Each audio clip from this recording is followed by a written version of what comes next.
Brothers and sisters, what we saw today was not ordinary politics. It was not another speech lost in the noise of the United Nations.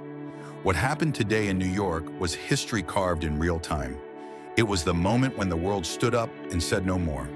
No more excuses, no more justifications, no more genocide paraded as self-defense. When Benjamin Netanyahu stepped to that podium, he expected the usual theater. He expected cameras flashing, delegates seated, applause scattered for formality.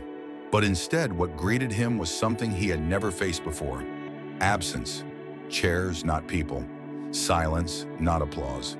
He looked into a hall that was supposed to represent all humanity, and humanity had already walked out. This was not improvisation. This was not chaos. This was deliberate, organized, sharpened over days of planning. The Palestinian Authority sent letters to capitals across the globe. Their message was simple.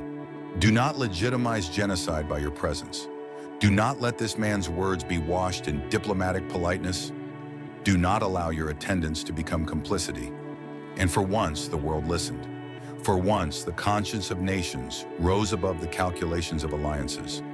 Delegations from Africa, Asia, Europe, Latin America stood as one and walked out.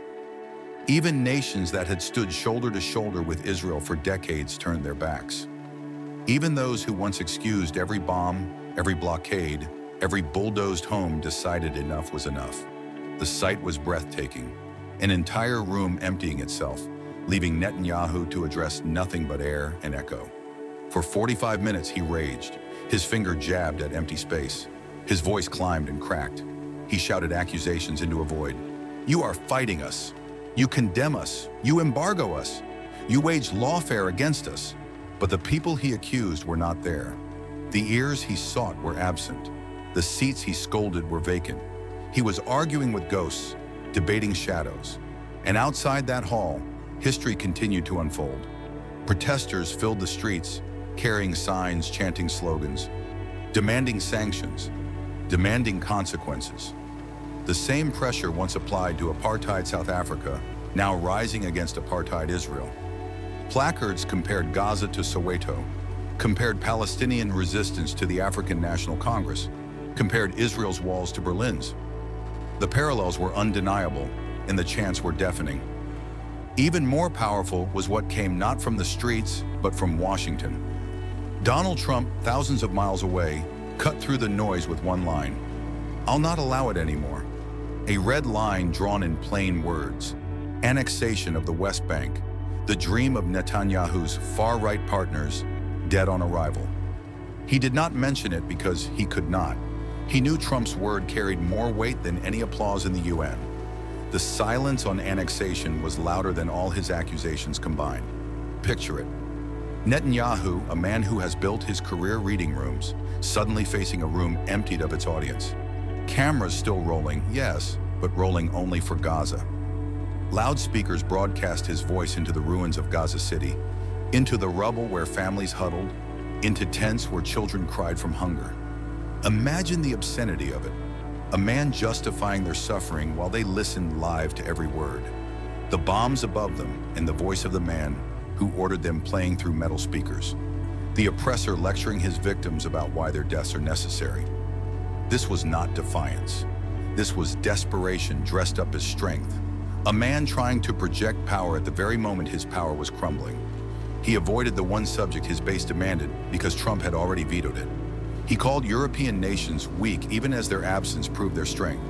He thundered about survival while his people questioned his leadership, while hostage families camped outside his home, while his military strategists whispered doubts about endless war. And then came the 5 words that shifted everything. I think we may have a deal. A leak, a whisper, a declaration. From Trump's camp to Reuters, simple and devastating. While Netanyahu shouted into silence, the future was already being written in Washington. The terms were already being drawn. Ceasefire, hostage exchange, reconstruction aid, international guarantees, Palestinian governance. The deal was real and it was waiting. Understand what Netanyahu has gambled. He has staked not only his coalition, not only his career, but Israel's international standing on a strategy of annihilation. He believed the world would tolerate genocide if he wrapped it in the language of self-defense. He believed guilt from history would shield him from accountability today. He believed absolute destruction would be seen as absolute necessity. But empires are not built on belief alone. They are built on reality, and reality is merciless. The reality is over 40,000 Palestinians dead. The reality is hospitals turned to rubble. The reality is schools bombed, refugee camps obliterated, starvation weaponized against children.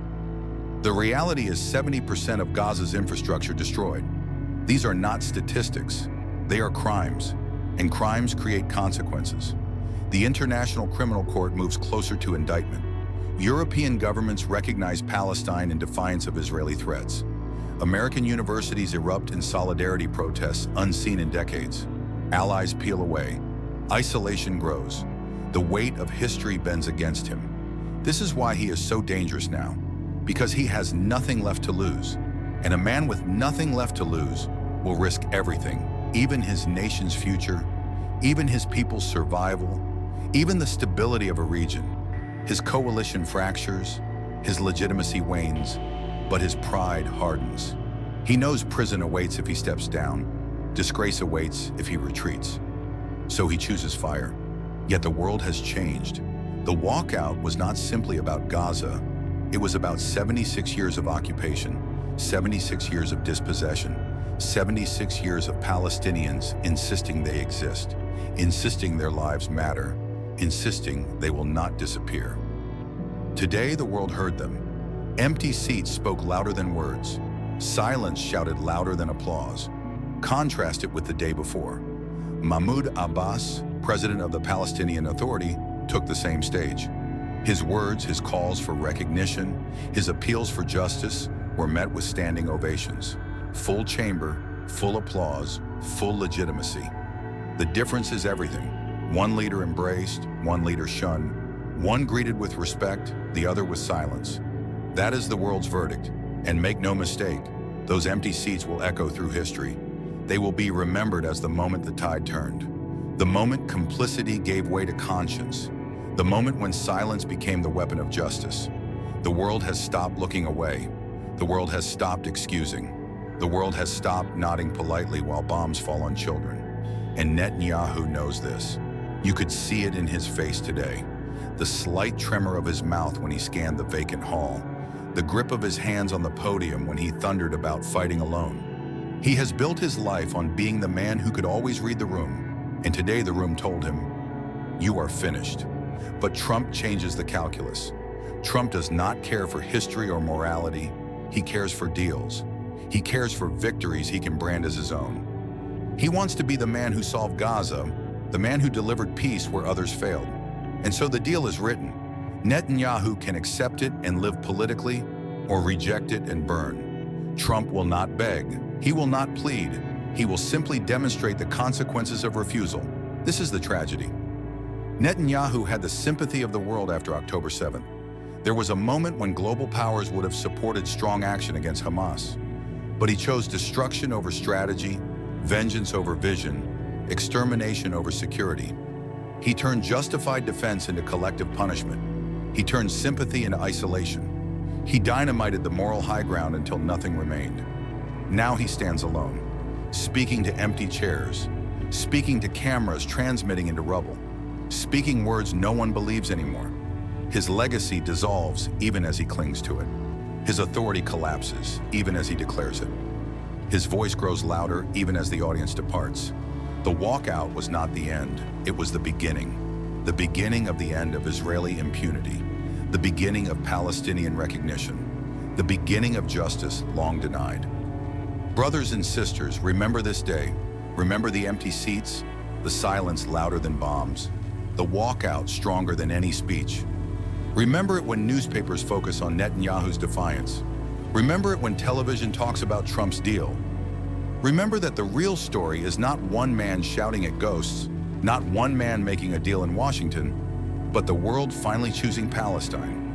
The curtain is falling on Netanyahu. The stage is closing on apartheid. A new act has begun, one written not in Tel Aviv or Washington, but in Ramallah, in Gaza, in the hearts of a people who refuse to disappear. The walkout was not absence, it was presence. Presence of conscience, presence of justice, presence of history itself, and history has chosen its side.